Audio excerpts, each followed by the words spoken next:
Alright guys, what's going on? I'm back on this tub here. You can see that I've already sanded down all these hollow spots where the bubbles are forming and layered. My fiberglass layer on here is all dry.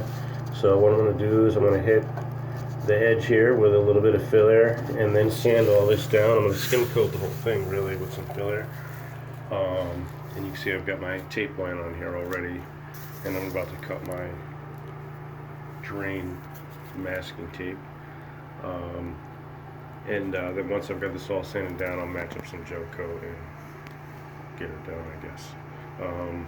If you're seeing this, go ahead and like and subscribe.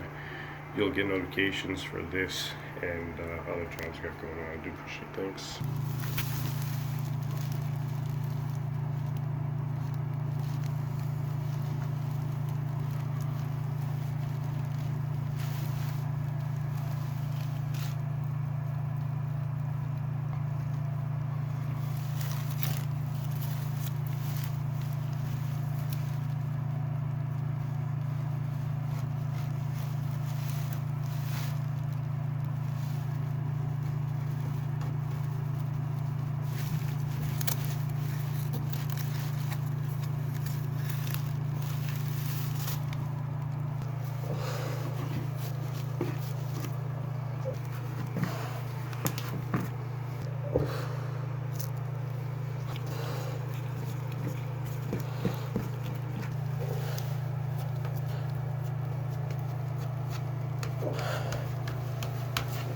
Oh.